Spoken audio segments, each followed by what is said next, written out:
This is the Seahawkers podcast, episode 478. I'm Brandon Schultz, and I am joined by my good buddy, Adam Emmert. Adam, it is almost the weekend. We're coming up on Sunday, and we are looking forward to the best uniform game of all time. The best uniform game of all time. I'm getting there. I think it's in consideration for sure. In the last 50 years since we did it the last time, I suppose. Yeah, it wasn't as cool then though. Like it's a lot better now. But it's cooler when it's retro. Yeah. The cool part about this game though, Brandon, is that this is one where it might actually be the point where if you can win this game, that the national media starts to take us, I don't know, seriously. Like that would be interesting.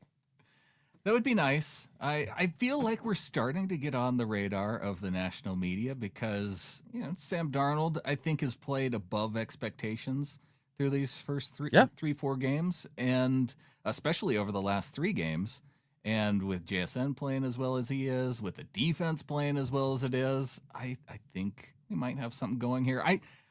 I do want to talk about, though, in this show, whether or not it is a true fact. But it's always a true fact that Ryan911 is our live executive producer, and he's coming in and saying, "Go Hawks" with a $9.99 super chat. Yeah, go Hawks, Ryan. Appreciate that. Okay, let's see. He doesn't like the old Bucs uniform colors at all. They're a little like the old Montana Grizzly colors that I'm so fond of. I wish they'd go back to those. It was like copper and yellow. It was awesome. It was the only team to have them. So maybe I have a soft spot for him that most people don't.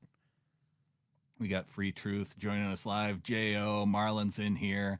And appreciate everybody joining us live on a Friday night. Yeah, so with this game coming up. Yeah. The Seahawks and the Bucs. Best game in the 4 o'clock window, by far. It is the best game in the 4 o'clock window, but yeah, I'm having a really difficult time with this game because I think when I originally was looking at Seahawks versus Bucs, week 5 of the season, 2 teams where one team and us that just missed the playoffs last year. Bucs made it to the playoffs. We're a playoff team. I was thinking that this could be like a measuring stick game for our Seahawks. And now that I've seen the way that the Bucs have played the first 4 games of the season, I don't know if it is. Oh, I think it is. You do? They're 3-1. Their 1 losses against the Eagles, and they played the Eagles tough. Like, you look back at what the Eagles were able to accomplish on offense, and the only way they were able to score when they got down in the red zone was like tricky flip plays and things that you don't normally see. I think that they played probably the best team in football, extremely difficult in the last matchup there. And, we're 3-0 going into that. And now I think what makes your point is that I think some of the injuries, and we'll go through those here in a minute, but I think that kind of takes a little bit of the bloom off the rose here.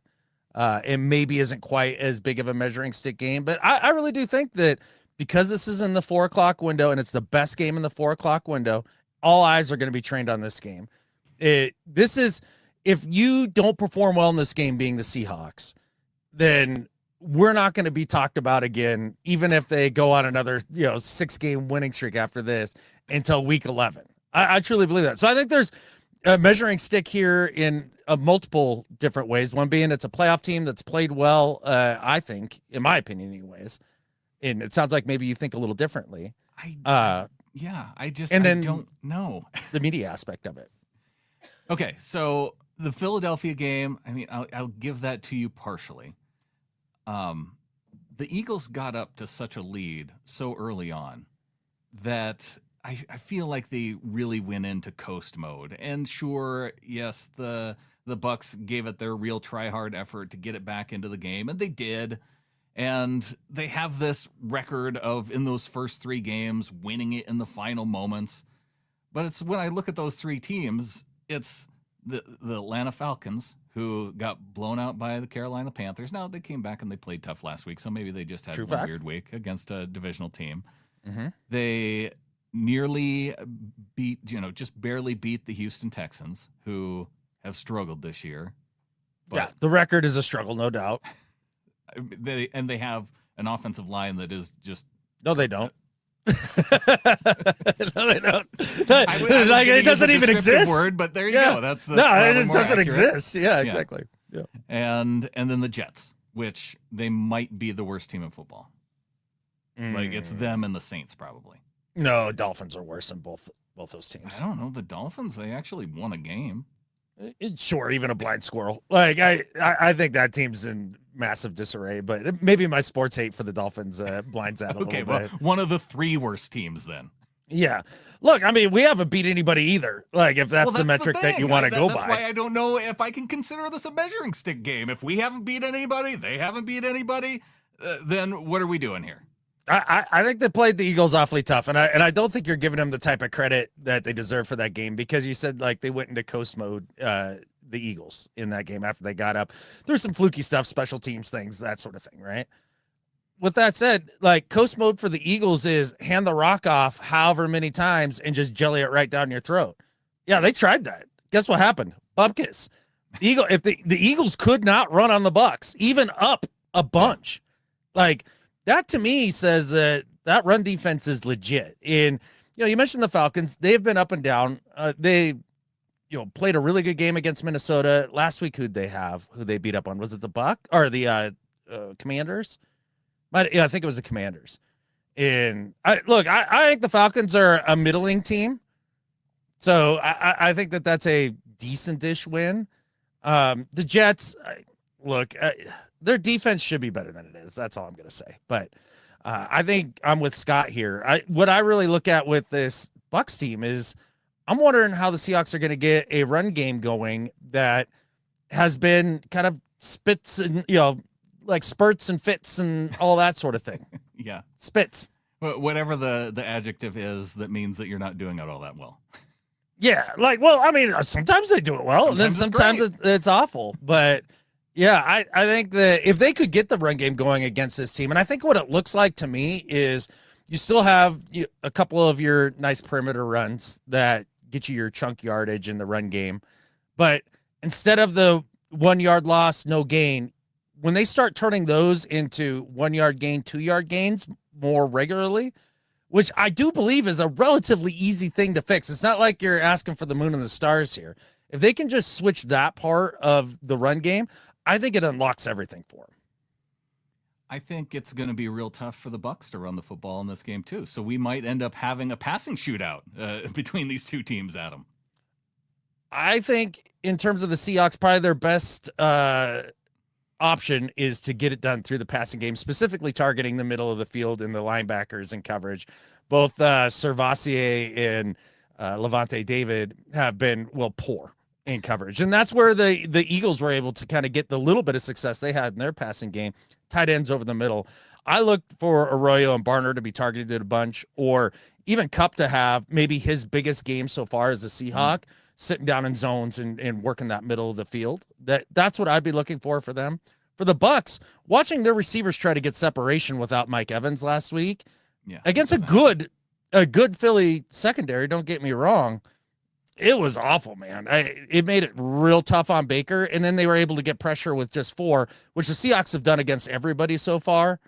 And I do believe that they're going to be able to do that against this Bucs offense.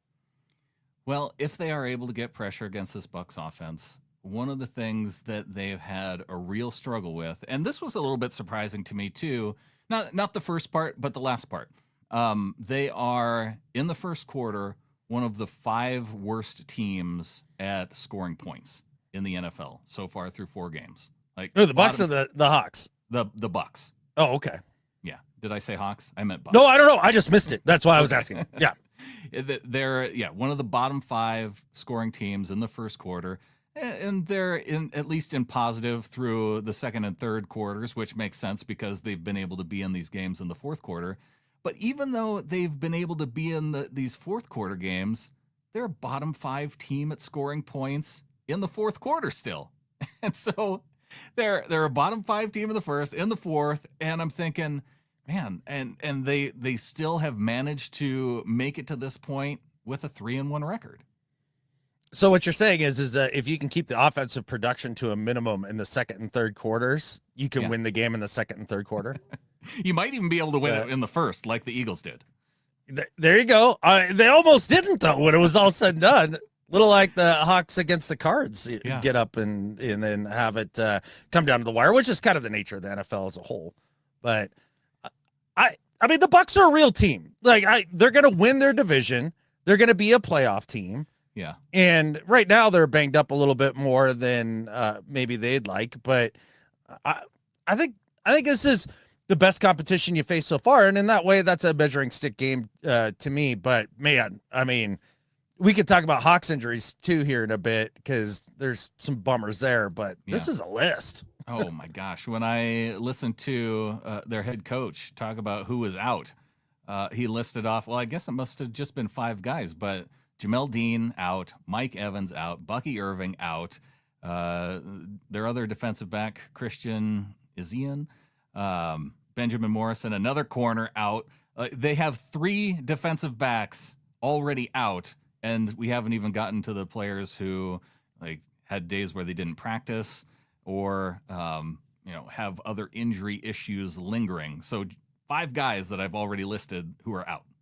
Yeah. So that's a lengthy list. Of those names on there, the ones that obviously stand out, Bucky Irving, who's a really explosive guy. I likened him in our What If show to K9. I think their styles are very similar. Yep. So not having him in having to go with White there in the backfield. White's a guy. He's a running back. He can run through holes. Can run through holes if they're there. Like any NFL running back. Yeah, but Jamel Dean, Dean's a heck of a player. I've always liked him. He's very versatile. He's a big guy. He's, a thumper. I think that's a big loss for them, and I think that really helps out. I mean, you still have to deal with Antoine Winfield Jr., in the rest of the corners there, but I think that bodes well for Sam being able to find his groove, not having one more of their better players in the back end. Yeah, Mike Evans, a big deal on offense for them. You see Baker Mayfield's on the injury report. He didn't practice on Wednesday, but he was full participant in practice both Thursday and Friday. The wide receiver, let's see, Sterling Shepard, I guess he still plays football. He didn't. It was funny talking to the Bucs guys the other day with Clinton on Behind Enemy Lines and them being like, yeah, and they're getting Sterling Shepard going in the run game a little bit. And it's like, why? Yeah. It just don't find somebody else. Well, Chris Godwin coming back off of an ankle injury. He was a full participant in practice all week. So at least in the receiving game, I mean, that's got to help a little bit with the injury to Evans. You would think so. Look, and having Godwin back's a big deal too. He just looked like a guy who was coming back from injury in his first game. Now, is he going to look great in the second game back? History says no. Usually it takes guys a good half season to kind of mentally be able to trust the injury is completely repaired. And so that's kind of what we're looking at there. So on the defensive line, you've got Logan Hall, who's dealing with a groin injury. There was another injury up here. Greg Gaines, their nose tackle, dealing with a pec injury. He didn't practice on Wednesday. Hassan Reddick has a neck injury, a stinger that he's dealing with, and he was limited in practice on Wednesday, but sounds like he's going to be ready. I think what injured him the most is knowing that Russ wasn't going to be playing in this game. Yeah, right. What's he going to do? He's not going to know which quarterback to even go after. No, I mean, he got paid a lot of monies just by harassing Russell Wilson for years and years and literally like nobody else. I've always felt Hassan Reddick is one of the most overrated edge defenders in all the league. And yet he's still getting paid by the Bucs. Cool, I guess. Good for him. Keep getting them checks. You mentioned Levante David, and I don't see him on or did I see him on the injury report? Maybe. I scrolled. I was thinking, man, there he is, a knee injury with limited participation in practice all week. Okay. He has missed more tackles than just about anybody on this Bucs defense so far. And that is not the Levante David that I seem to remember. No, Levante David being a fantastic tackling, quick linebacker that could cover sideline to sideline for the vast majority of his career. And Look, I mean, Father Time runs a hell of a 40. Nobody's been able to outrun it yet, not even Tom Brady, right? And I think it is catching up with Levante David a little bit here. Well, he did come into the league the same year as Bobby Wagner, so I suppose it is about time for. Was that true fact? Wow, yeah, he was. He was also in the second round in 2012. He was pick number 58, so not too long after Bobby, I think. Gotcha. Okay. Well, he's been in the league for a minute, and their other linebacker there, the Servassier guy. I mean, talking with the Bucs dudes and then just watching some film, like I don't know if that dude even knows how to run. Like he's so slow. Oh, jeez. In coverage. Yeah. Well, I guess if they are able to stop the run, then that's that's a reason why he would play, but maybe a reason why we get the tight ends involved a little bit more against this Bucs team. Yeah, that would be when we do Blue Friday bets tomorrow. I'll just a little sneak peek on that. I'm doubling down on tight ends this week, and I may even make a positive Cooper Kupp bet. So, and I said his full name, so that's how you know. Oh, that's how you know that I think like, hey, old man can get out there and maybe roll back the clock. I don't know, 4 years when he was good, and have a great day. We haven't talked a lot of Baker Mayfield yet, and I was kind of leaving it to you because Baker's your boy. So I had a real hard time with the Sooner Bowl, with the Bucs and the Eagles, with those two quarterbacks going after each other. I mean, I couldn't lose. No, there was a quarterback, and then there's a running back who plays quarterback. We've gone over this. We have, but one of them is significantly better at the thing he does than the other one. And I think, I don't know, Baker's fun, man. I have a hard time. He's a little bit like, I don't know, he's another Oklahoma quarterback, Kyler Murray, who he's going to do something that just frustrates you because he'll find a way to make a play in a moment where he has no business making a play. Yeah, it's a little different style though. It feels like Kyler kind of gives up at some point and just does something frustrating, where Baker's fighting his nuts off and then does something frustrating. I feel like those personality types are wildly different. Baker's become easy to root for and pretty cool. It only took him 5 teams to figure out how to be a good quarterback, so that was sweet. But a guy who he has 3 stats this year with fourth quarter winning, tying, whatever it is. Yeah. I mean, that's impressive. That's some clutchiness. 4 because they came close with the Eagles. And then you watch the Eagles get that pressure with their front four, and if you can get Baker frantic early, then it's tough for him. But if you let him sit and find his groove, then he can carve you up. They did get him frantic early, and it was like, okay, I guess I'll just play the whole game in frantic mode against the Eagles defense, and he did. And that's why I think I look forward. That's the aspect of this game I look forward to the least, is that even a guy like Kyler, you start lighting him up, he gets frustrated, you get Poutler Murray through the rest of the football game, and I love that. But Baker, he's like Rocky fighting Apollo Creed. You just keep punching him, and he's like, okay, I guess I'm just the guy who gets punched and keeps fighting now. Yeah, it is a little bit like that. I mean, Baker's full of fight, man, and he's had to be to get to the point to where he's at. And he got paid, and congratulations to him on that. And he's had some success, and so it's fun to sit here and think about the resurrection or the battle between the two resurrected quarterbacks, the QB Zombie Bowl, this week. And not only that, both of them being with Carolina at one point. That's hilarious. Did you watch any of Baker Mayfield's interview? What the question that he got about? Oh. He was asked by one of the reporters. He's like, so do you and Sam ever talk about the good old days at Carolina? And he's like, the what days at Carolina? The reporter repeats himself, the good old days. He's like, no.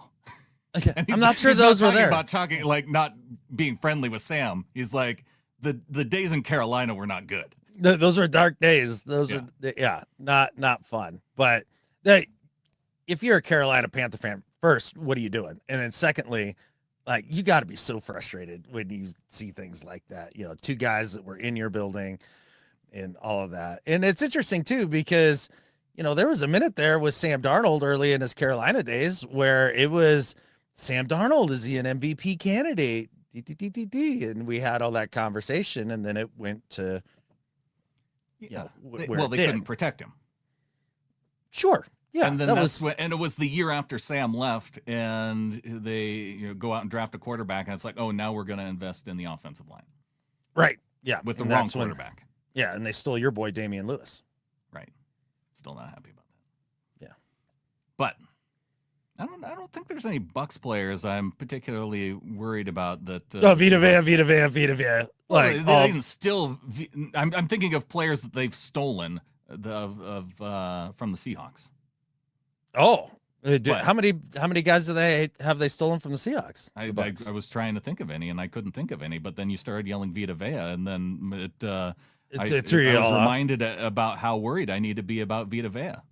Well, good. Now that's in your mind, because I just have, like, going to bed tonight and thinking about the game coming up on Sunday. The one thing that's going to keep me up is Vita Vea lined up over top of Bradford, and that's just terrifying. It's terrifying. He's like he dealt with Calais Campbell last week in a very poor manner, so you have practice of those nightmares.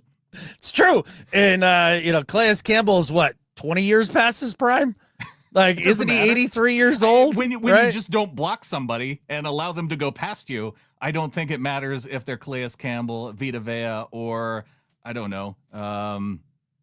No, I can think of some former Seahawks that it would actually matter, but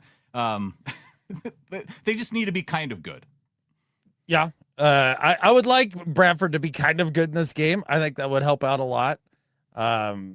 What are you looking for in terms of defensively out of the Seahawks going into this game? Because, no Julian Love, no D-Law, no Spoon, which I've got thoughts on that too, that I'm a little frustrated with. But I'm curious to your take as to what you think the defense is going to look like with some big names out.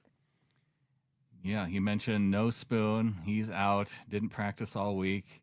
No Julian Love. You don't want to rush back from the hamstring. No D-Law. Quad injury keeping him out. Josh Jones, just another name that is out, but maybe to be expected after he was out earlier too. And other than that, Emmanwori, hey, why don't you just take solace in knowing that Nick Emmanwori is going to be back this week? How about that? I do take some solace in that. I'm excited. I can't wait to get Nick out there for more than 3 plays. Like, this is going to be great. And it was interesting listening to Mike in his presser today talk about it. And, he's like, well, we have big plans for him week 1, but, sometimes you gotta adjust. And so it sounds like that they have high hopes in big things that they want out of Nick Emmanwori right out of the gate here. So I think that does help in terms of having another slot defender with Spoon out. And I do feel like we're in good hands with Job and Kendrick out there as well. So that helps a ton. Ty Okada is a good enough replacement level player to come in and do some of the Julian Love things. But obviously Julian Love is the starter for a reason, and a guy that he may not wear the C on his chest, but I think of as a defensive captain. Yeah, I'm interested to see that dynamic, based on having Okada out there before, and we did see him struggle in some certain areas, how the defense might shift then to overcome some of those issues that maybe they learned from having Okada out there last time. And whether or not having Emmanwori back, how they might try and use him in a number of different roles, because it seems like when they go to the nickel packages, are they going to go with Emmanwori? Are they going to go with more Kendrick instead of Spoon? How they might manage those two players, or if they're going to try and find a way to get those guys both on the field at the same time, and maybe we see less Okada. That's interesting. A lot of single high safety stuff. Maybe. Is that what you're kind of thinking? Yeah. Well, yeah, I don't know that I'd want to go single high in this game a lot, because you were just talking about how little separation that this team got against the Eagles. For sure. And so my thought process is this: is that no Bucky Irving, and so you're going with White, Yeah. and I think they're going to have a struggle getting going against our front seven. And if that's the case, then still play too high and then make it extra hard for them to try to push the ball down the field, try to go Baker into a mistake, get him flustered early. Because I do think what can cover up a lot of these injuries in the back end is for this front four to go out and continue doing what they've been doing, which is harassing the holy hell out of any quarterback on pretty much any given down with just the front four. Yeah. And if they can do that, particularly against the Bucs right side of their offensive line, right now, according to ESPN, guys starting would be Luke Haggard and Charlie Heck over at right tackle, with their starters Cody Mock and Gedeke being on IR. So Yeah. still missing starters out there. That's the side of the line that I think you're going to see a lot of stunts and games and all that with Leo and Murphy and all those guys out there on that right side of the line. And that could be the big difference in the game, to be honest. Well, I would expect us to be able to get pressure with just our four guys. It's kind of the idea, though, of do you light up Baker even more? Because we saw the Eagles, even though that they were getting pressure with their front four, they were blitzing guys too, and just making it that much harder on Baker. And he wasn't able to do much even against the blitz and the Eagles. So, maybe you do end up blitzing more than you might in this game just to try and speed up Baker's clock a little bit more. I think what we saw against the Cards with Coach Mike is once they started getting Kyler off his spot with the front four and started to frustrate him, and he could smell blood in the water, that's when he started dialing up a lot of more exotic looks and blitzes and things like that. And I would imagine that would be kind of the same sort of pattern you would see here against somebody like Baker, who can move. Looking at the offensive stat comparison between these two teams, the Seahawks have pretty much dominated in all facets when you compare that to the Bucs so far this season. 5.7 yards per play compared to 5.2 for the Bucs. Meaningless per play, which is your favorite. Seahawks rushing percentage 53%. So they're actually over 50% running the football. 56% pass percentage for the Bucs. Like that's a pretty to run the ball 56 43 or 43 versus 56 to the pass. Like that's I'd say that's closer to that's more of a running team than a passing team compared to when you look at other the teams rest of the around league. Yeah. No, I'd agree with you there, but I would expect that percentage to go up for them in this game, just with no Bucky Irving and no two starters on the right side of the line. Completion percentage, Sam Darnold almost a 70% quarterback on the year compared to 59% for the Bucs. Third down conversion percentage, just that's about the same, 39-37. This is the significant difference between these two numbers, though. The Seahawks in the red zone scoring percentage, 64% compared to the Bucs, 36. Yeah, that is a gigantic number, and that's obviously the difference of 4 points every single trip down there, and that really is what separates the bad teams from the good teams. That's something that we saw a lot over the last few years with this offense: is struggle on third down and struggle in the red zone. And 39% third down conversions, okay, like that's not a disaster, like which is a welcome change of pace. And then it's 64% in the red zone, like that's massive. It doesn't feel like we're that good in the red zone, but No. Maybe that's just because I want 100% all the time. Well, then you'd have to be the Eagles, because when I looked it up earlier this week, they were the only team that was at 100% in the red zone. And I was like, that's annoying. That is annoying. All right, looking at the defense, the Seahawks and the Bucs again. Got the edge or pretty close to it in most of these. And really, gosh, yards per play, 4.5 to 4.6. So with the Seahawks having the edge at 4.5 there. Points per play of the Seahawks, the better team at holding their opponents to fewer points. Opponent completion percentage, 64% for the Bucs to Seattle 66. That's I don't know if there's anything to really take away from that. But opponent third down conversion percentage, something that we haven't been great at as an offense, the Bucs are at 32% for the year. Interesting. Okay. Well, that's a nice number. And that's one of the things defensively that I'd love to see the Seahawks get. That's the way you take this defense to the next level. Yeah. And Mike's talked about it multiple times in his pressers about them having extended drives that they can't seem to shut down. And they may do a good job once they get onto the plus side of the field to keep them from scoring. You still are giving up those long drives. So we'll see if they can do better here with this third down percentage. And then again, this lines up in the Seahawks' favor. The Bucs, opponent red zone scoring percentage, 60% compared to 46% for the Seahawks. So Seahawks a lot better at holding teams to field goals. The Bucs aren't so much. It's surprising to see that at 60%, considering how close the games that they've been in and that they're 3-1. True. And I mean, that number looks a lot worse after the Eagles game when they were able to mash it in there with the crazy trick plays.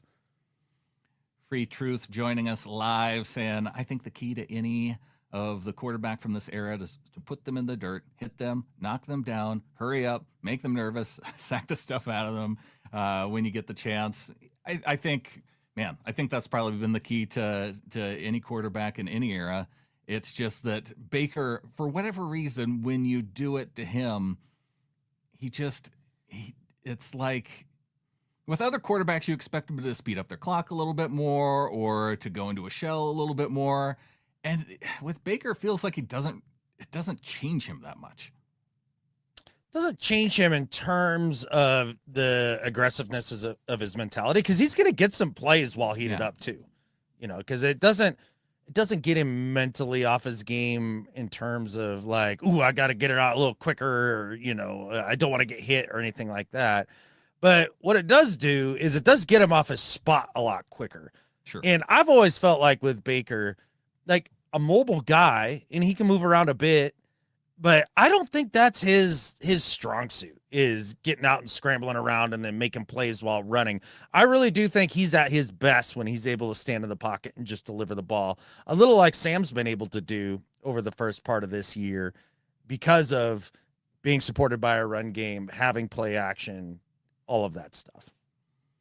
I think this is Derrick Hall's week, Adam. If we're going to talk we're calling the Derrick Hall shot. This is going to be the Derrick Hall game. I think that he's going to be the guy to run Baker down on multiple occasions. Like, because we're still going to see that big, impactful game by Leo Williams. Big cat getting up the middle. He's going to be the one that Baker's going to go, okay, I have to run now because Leo is coming at me.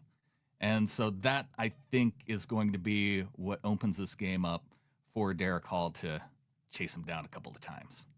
Well, he's probably going to get a few more reps with D-Law being down and having him out of the rotation. Maybe more reps for Nwosu than in that case as well. Sure. But at some point... had his game last week. Now it's Derrick Hall's week.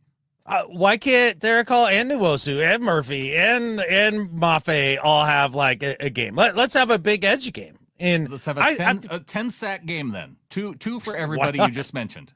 Yeah.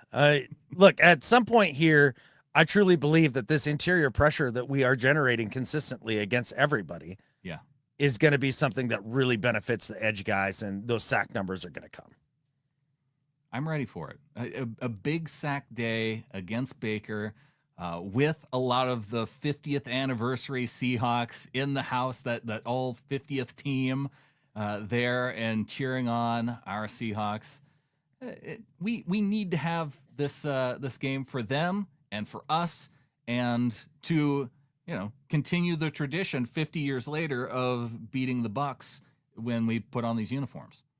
Oh, for sure. And look, I would love to see the win just so that we have now stacked 2 home wins in a row. That would feel good for a change, and it's going to be a big deal. What's the number that we have to get to before people start saying, oh, but Mike McDonald, he's so good on the road, but when they come home, well, you never know. What do we have to get to for that narrative to in terms change? Of a streak or total wins this year? Does going on just a little bit of a streak take that off the board, or do you think that we have to go 5-3 or 6-2, Or do we have more home games this year? I don't remember. With the 9 games, I never know if we're on the road more or at home more.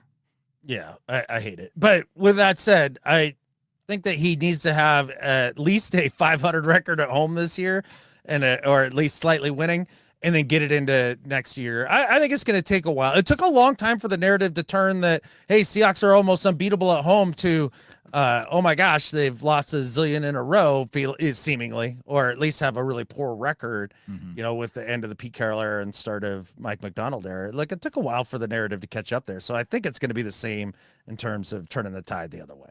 Well, and if they do continue to be as dominant as they are on the road, then I guess I don't care if they go 5-3 at home, just enough to win more than they lose. If they only lose 1 or 2 games on the road during the season, I'm okay with that. Well, I mean, I've got the solution. I don't know why anybody hasn't asked me, but what they need to do is charter like 2 buses, load everybody up on Saturday, drive them, 2 hours out of town, 3 hours out of town, maybe get up to Snoqualmie or something. I don't know. Hang out up there for a little while. Stay in a hotel up there that night, drive back down into the city on game day and pretend it's a road game. And then there we go. As fans, we show up, we only cheer when our offense is on the field. That way, they can feel like it's a true road game, and we get real quiet when they're out on defense. I think we found the solution here. Yeah, I don't even know if we have to do the difference in fan noise. I mean, they were fine with the Seahawks fans, the 12s dominating down there in Arizona last week, so I think they'd be fine back at home too. That might be fine. Free Truth, he's calling a win and saying that under 9 the Tampa's going to score. I don't think they'll score a touchdown, and they may rally to kick a field goal or 2. I think the possibility is there for this to get out of hand for the Bucs, just based on, again, how they've gotten off to these slow starts. And no matter how much you talk about it, one of the things Baker's like, we gotta find a way to start faster. We gotta find a way to start faster. What did we hear from Mike McDonald all last season? Our team needs to find a way to start fast. You can talk about starting fast all you want as a football team. It doesn't mean it's going to materialize like ever. Yeah, I mean, starting fast. I mean, you can talk about it all you want. You talk about it all the time. You've been talking about it for 4 years. I could give 2 rips if you start fast or what. Just have more points at the end of the game than the other team. Whether you start fast or you start slow or whatever, kick ass at some point during the game and score more points than the other team. Like, I find those narratives to be just so, they're just kind of infuriating to me. Like, just play better football, like, at some point. I don't give a shit what quarter you do it in. I don't. As a defensive coach with Mike McDonald, I think based on the types of things that he wants to do with his defense, it benefits him if they're up more early, because then he's going to start setting more pressure. He's going to make it tougher on the opposing quarterback. I think that's the one thing that he is really waiting for. And so I think that's why it's more of a priority for him with that regard. Sure. Or just dial up your defense to be aggressive and awesome no matter what the score is. Like, play like you're down 20 every down. We got the snail coming in, one of our longtime members out here on YouTube, gifting 5 Seahawkers podcast memberships. And super cool, man. A big thanks to the snail for doing that. Now, for those who are out on YouTube, you got our special little emojis that you can use in chat. So enjoy those. And sometimes membership perks. We'll put out a video that's a little bit early to members versus non-members. There you go. Yeah, and super cool. I love the pay it forward thing with the gifting memberships. And we don't have Clinton here to explain how it works, so look it up. You'll figure it out. Yeah, you just have to have your memberships turned on. That's obvious. Just make sure when you're on YouTube, have that turned on. Yeah. All right. Well, we're thanking the snail. We also thanked Ryan911, our live YouTube executive producer, and a big thanks to our other executive producers, DCH, JC Schilling, and the 313th, as well as Brian Shaw, and Adam Bryan's back in. He's got another $112.12 donation. Brian keeping on with the executive producing this season. Dude, that's amazing. Appreciate that a ton, obviously. And yeah, I really, our executive producers are some of the most supportive people in the world. And we just, it means a ton. There's only so many superlatives you can come up with year in, year out. And the fact that, we're now on year 4, 5, 6 with a lot of you that have been able to help support us at that level.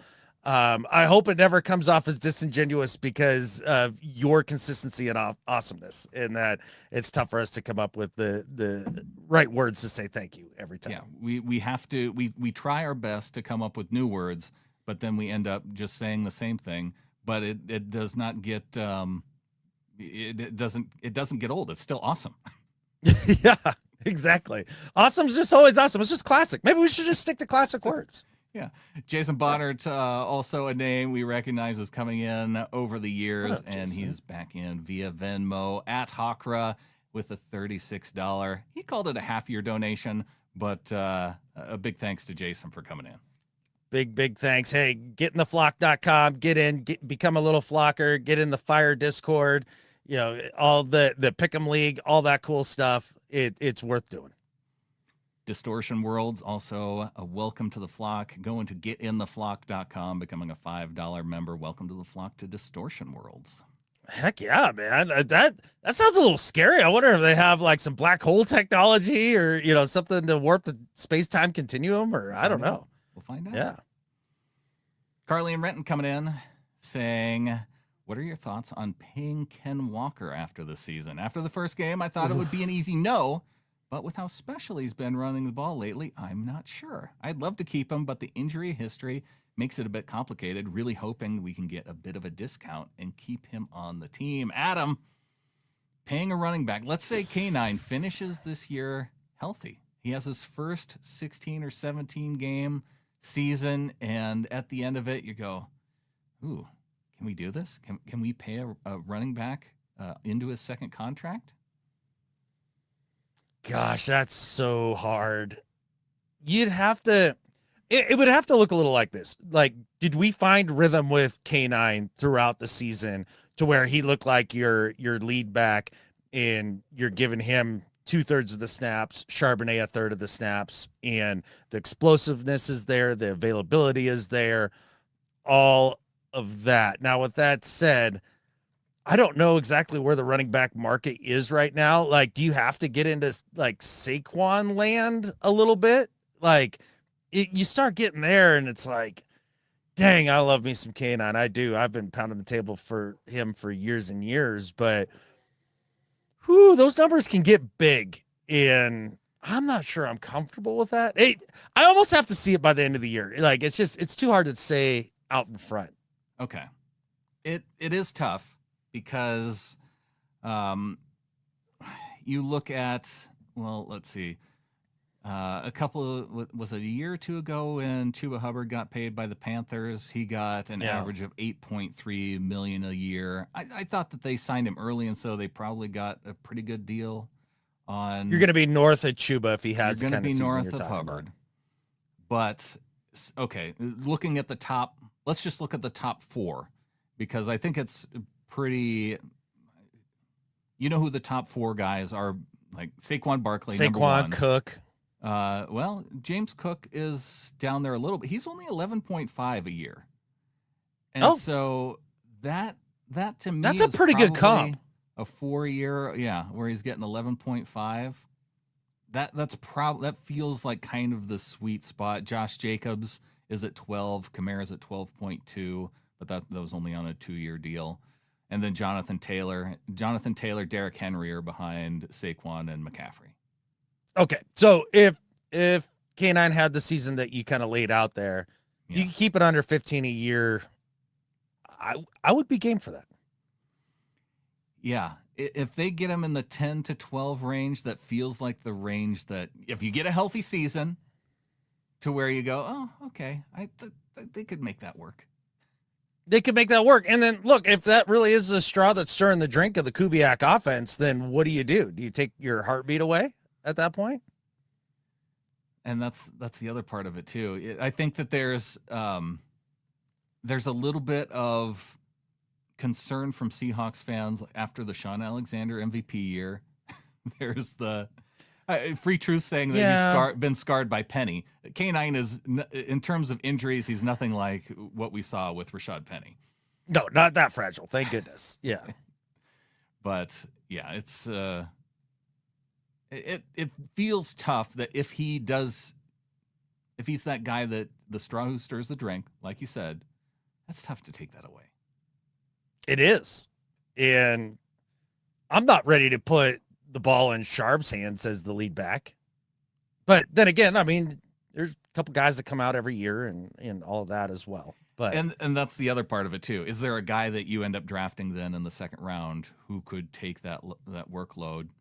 It's not always a guarantee though. Even with Ashton Genty, there's been some questions through this part of the season that is he really the top 10 type guy that they drafted? Oh my goodness! Like what is Genty a bust? Look at Gino; he's been terrible. Like all that. You see the guys that play up in front of those guys, right? I think the Texans would think they may even have a downgrade if they went to the Raiders' offensive line. That's how bad it's been. Yeah, I think that having an offensive line then that can block is probably like the most key thing. So, but you do want to have that dynamic player, and boy, I would rather pay another guard. I think I would too. If it came down to, is there a veteran guard that's worth 12 mil versus K9 at 12 mil?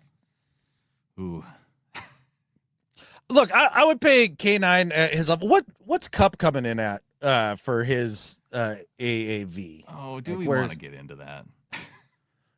Well, I mean, if we're spending that much money on a player in like their impact compared to another's, I think it's a legitimate discussion. Okay, because I do feel like with what Cup's making, it's probably, well, in terms of wide receiver average money, I don't care about that. We're talking about dollars. Okay, he's at 15 million average per year. Yeah, I pay K9 every day at that price, and then Cup can retire back to Yakima or whatever it is that he's going to do. Or take a pay cut if he wants to stick around. You know, there's that possibility too. Yep. I don't know how much of I know this is a thing with you and Cup. It's always gonna be. I've told everybody on this podcast a million times. I don't have to like Cup. I don't have to. I don't. The guy's terrorized my fandom my entire life, and now he's on my team this year, and I'm supposed to love him? No, not doing it. Terrorized your fandom in college. Terrorized it with the Rams for years. Yeah. On two of my most hated opposing franchises. If Calais Campbell came here, you'd be like, "Oh, Calais, my new favorite defensive player," or maybe not with us on. Yeah, he was with the Cards though. I don't give a crap. Like that doesn't hurt my feelings too much. Cards have been a dumpster fire like almost every single year except for like that one Carson Palmer year and that one Kurt Warner year. Yeah. All right. Well, thanks to Carly for emailing in. It was a great question. Yeah, good, and it's a good measuring stick after 4 games to get an idea, because I don't think it's to that point to where you would like slam the money down on the table and say, K9, you need to sign right now because you've been this such a big part of our offense to this point that we can't even picture our team next year without you. Like, we're not to that level. No, but I want to be. Show me more through the rest of the season. Yeah, I'd love to. And hey, maybe we'll get there. I do feel like K9's coming on. I feel like it's coming here. All right, Adam, what do you say we get on to some do better and better at life? All right, man. My do better this week is for Shedeur Sanders, or maybe I'll just call him like a corner clown, like in France or whatever, being a mime out there. Did you see the thing where they asked him about Dylan Gabriel starting, Joe Flacco being at number 2, and then he answers by moving his lips, but literally not talking? I thought that maybe that was one of those like clickbaity AI stories. Was that an actual thing that happened? It's an actual thing that happened. I can't figure this dude out. Like, what are we trying to do here? Do you want to be a starting quarterback in the NFL? Because if you do, pull your head out of your ass and just say a quarterback answer when they ask you about that. I don't know, something like, hey, Dylan's one of my guys, man, and, you know, he gets his first start this week, and I'm here to help him prepare and get him ready and get him right and do everything I can. And Joe, obviously, I've been learning a lot from him. It's been fantastic. I'm just going to keep grinding hard. And, you know, heaven forbid if I do end up getting an opportunity because of things that happened to one of the other two guys, I'm going to be ready to go. But my number one focus is to this team and to my boys in my room, and walk away. Like, it's that easy. Instead of doing this pantomime bullshit in front of everybody and raising up a whole nother media storm around you when you're QB3. You're QB3. Nobody cares. They shouldn't. Somehow we do. Like, the media keeps asking them questions. I can't stand this. Like, you're barely talented enough to be in the league. Barely. And I'm not even sure that's true. Like, I know a lot of people are like, oh, he's got the talent, like, and everything. I've never seen it. That's just my humble opinion when he was coming out of school. This is way before all the controversy. But with that said, if you want a fighting chance, you cannot act like you're one of the world's greatest athletes. Like, say, I don't know, your father, who could run his mouth and say whatever the hell he wanted because he was Deion fucking Sanders. You're not. You're Shador fucking Sanders, okay? Those are different Sanderses. Like, this isn't working for you. And so I would say, and the weird part is, I guess he's reacting to Rex Ryan saying something about shut your mouth.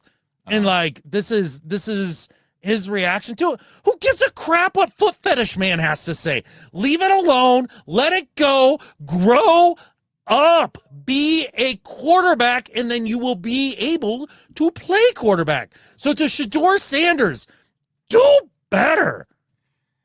As you're coaching him through this interview process, you sound like someone who has maybe practiced or at least watched some interviews to be able to understand how it works, to be able to formulate good responses. I don't know if Shador has the practice for it, considering that he turned down a whole lot of interviews throughout the process, which is what allowed him then to slip all the way to the Browns. That's funny. I like the joke. But the thing is like, give me 30 seconds with the young man. Look, this is real simple. You glow up everybody around you, and you take zero credit, and you may even say you suck. Like, and then just walk away. Just glow everybody up, especially your competition. It's not hard. And then there's no controversy. Oh, no. I'm going to lose you to the Browns PR staff now, aren't I? Like, they're going to watch this and they're like, we need to pay this guy to be able to coach up Shador Sanders. And then you're going to be living in Cleveland. Well, okay. Hey, I can do this remotely like I do this podcast. So that's never happening. I'm never living in Cleveland full time. But with that said, hey, I'm going to take the job. I'm going to take the money, and then we're going to split it amongst all of us here at the pod. And we're all going to be better, because I know, like, I mean, they're keeping you working, but who knows? The government might shut down further the next day for all I know. And like, you won't be. So I'm here to help. Can you shut down further than zero? I guess we'll find out. I don't know. You're working. So that must be not zero. My do better this week is for Rams fans, Adam. Rams fans saying that football is rigged. Get the fuck out of here. Real rich coming from freaking Rams fans who had one of the, seasons rigged for them in one of the best ways possible when they went all the way to the Super Bowl and won it. For Rams fan to look at the game when against the Niners on Thursday Night Football, to look at that game to where, one, the building was filled, I don't know, at least halfway with Niners fans. Like, if I'm being generous, it was at least halfway. To look at the game and not be able to put any kind of significant pressure on Mac Jones, the backup quarterback, and a depleted 49ers roster, and then to be complaining that it was rigged because, I don't know, the whistle blew too early on one play, or did you really think that when your coach decided to go for it on 4th and 1, despite everything that happened, you had the ball inside the red zone, 4th and 1, And you could have chose to kick a field goal to tie it up, take your chances with the final seconds of the game. Instead, you go for it on 4th and 1, and you can't get 1 yard against that Niners defense. And you forget that you have Puka Nacua on the field, who every time you throw him the football, he's like, the dude doesn't drop it and he just gets open on 4th down. That's what you decide to do, is run the football against the Niners, quote unquote, strength on defense. For Rams fans, if you think the NFL is rigged, you need to do better. Oh my God. I mean, hello, pot. Let's call the kettle. Like, I mean, this is unbelievable. Talk to anybody in New Orleans, LA fan, like all 6 of you. Get the hell out of here. They've tried so hard to get you guys to a Super Bowl. The league did. When you first moved to LA, it wasn't even funny. It was a running joke on this podcast. And now you whine and complain because your coach pulls a dumbass and runs it on 4th and 1. I watched precisely one play from that football game. I turned it on right when they trotted out the offense and decided to go for it on 4th and 1 and run it right to the right side of the line and get frickin' stuffed. And I'm sitting there thinking to myself, Puka Nacua was born open. Just like, get out there. Time. Yeah, it's unbelievable. Fucking crybaby shit asses. That's what all LA fans are. Can't stand them. Can't stand that franchise. Can't stand their coach. Can't stand the hair gel. And I can't stand the whining now that's coming out of here. God, just disgusting. God, I hate the Rams. And I have to love Cup now, apparently, because he was awesome with them. He made the correct decision and finally moved on. He finally tore himself away from that franchise. I'm not sure that's how that worked. I think they told him not to come back. It went out and got Devontae. I'm just trying to find a way to make it look good in my mind. So don't stop me here. Okay, that's fine. Hey, and if everybody else, if that's how you get there and you root for Cup, that's good for you. I want everybody else, if they love Cup, to love Cup. People who are in Washington who are actual Eastern Washington fans. Like, it's not that hard for them.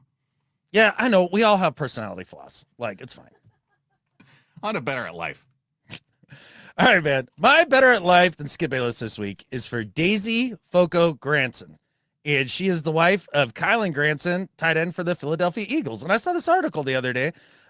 She does some podcasting, and that's been good, and like done a few things. But she's now had 2 things invented that have been patented. The first one, when she was only 19 years old, which I think this is kind of cool, but she kind of laughs and says, the most 19-year-old thing ever to invent. And it was THC-infused chapstick. Oh. So, right into the wax. Chap up the lips, and you get a little toasty. So that was the first thing. But the second invention, this is truly impressive. And what a cool idea, too. Basically, the premise of it is to help people heal from ACL tears. And, she kind of goes into how the ACL doesn't naturally want to mend itself. And, that's what some of the surgery stuff is about and all that. But she's making like the Chinese finger handcuffs. Oh, like she invented this thing for ACLs, right? So it's like got cotton that's infused with the patient's blood so that it all kind of works together. And then you stick the ACLs into the, ACL handcuff. And it keeps it knitted, from pulling apart so that it has an opportunity to knit back together. And it's starting to go under trials and all that now, but patented and all that. I just thought it was a brilliant idea and something that she said, she's like, I just hope that, if something were to happen to Kylan, like this would be something that could help him, right? And just wants to help the players on the field. So to an ingenious lady, Daisy Foco Granson, which I'm sure I've totally screwed up the Foco part. Maybe it's a different pronunciation, but still, you are better at life than Skip Bayless. Just go Daisy ACL finger cuffs Granson. There we go. I like it. That's pretty wild. Yeah, a neat invention. Like, does she have like medical experience to be able to do this, or did she just think, "Hey, I've played with this as a toy. Why shouldn't this work?" I'm not sure exactly where it came from, but what? If you're a genius, you don't need a degree. Like, just go be genius. Yeah. Well, recognizing another genius this week, it is Bijan Robinson, who's my Better at Life. Bijan Robinson was recognized this week as a community MVP by the NFL because he started a reading program in Atlanta. And kind of a cool deal. Recognize that Atlanta, the students there, especially third and fourth grade in particular, 70% reading below the proficient level. And so with Bijan recognizing that, he decided he's starting up a Bijan Reads club, and he's along with this program. It's part of his foundation, and he wants to increase literacy rates in Atlanta. So I just thought that was a cool thing. And then when I found out about that, Adam, I found out that he also, if you're Bijan Robinson, like what's a food thing that makes like absolute sense to go along with your name? Bijan. Oh, are you talking about the announcer's bad pun where he's trying to make it like Dijon mustard? He has his own Bijan mustard. Like he has a mustard. Does he really? Now called Bijan Mustardson. Well, I think mustard is one of the worst condiments that's ever been invented in the history of man. It tastes, it's so nasty. It tastes like dead animal on the side of the road. So, I mean, good luck to him. Keep getting them checks. Okay, well, I guess half of this podcast is a mustard house and half is not. So that's fine. Oh, well, some of us have taste, you know. I don't know. Maybe it's my German heritage, and it just sticks with you. Well, I got a little of that in there too. Not enough. Yeah. Not enough. Yeah, it's a little too much Norwegian. But I don't like frozen fish either, so I don't know. Oh well, who knows? Who knows what's wrong with you? There could be a any number of things. You know, that's a statement that's been said about me a number of times. Yeah. So for Bijan Robinson, for getting kids in the Atlanta area to read, like they invited like 35 school groups to the stadium, and he read books, and he's doing this thing to where he's posting him reading online, so that the way that families can get together and they can, watch some of the books that he reads, to kids at bedtime. Just kind of a cool deal. He's got that. He's got his mustard business. Bijan Robinson, you're better at life than Skip Bayless. Are you catching a case of the Bijans? I mean, he's a really good player.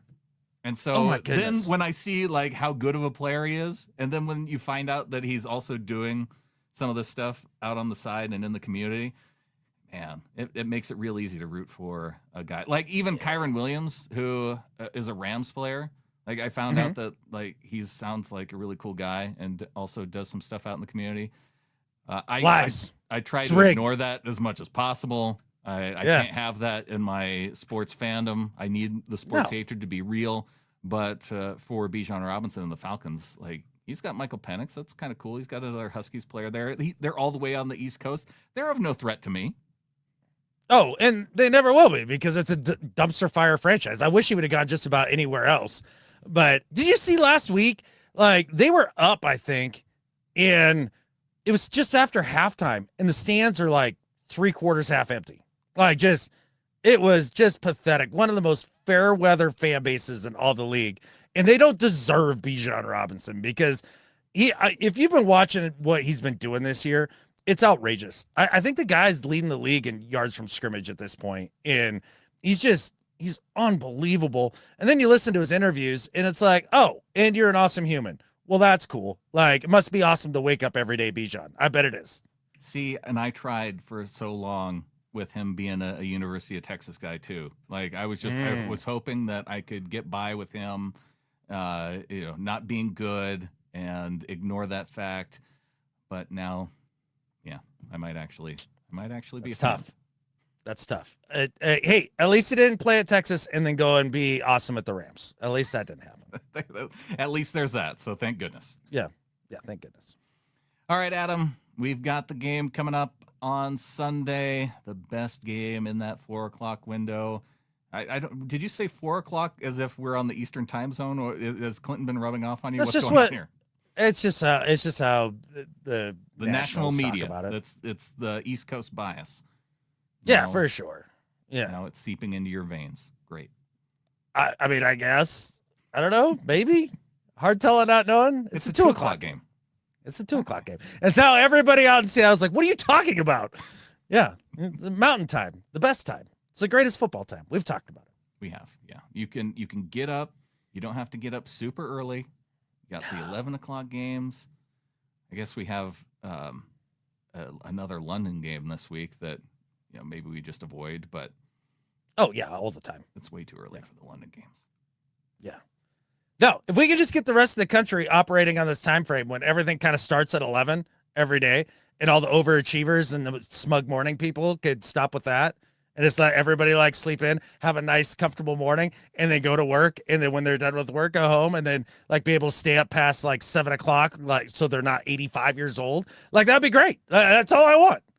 The time zone, according to Adam. I mean, according to me, the ultimate truth. However you want to put it. Like I'm good with that. And I think with that, There's only one thing left to say. go Hawks. Go Hawks.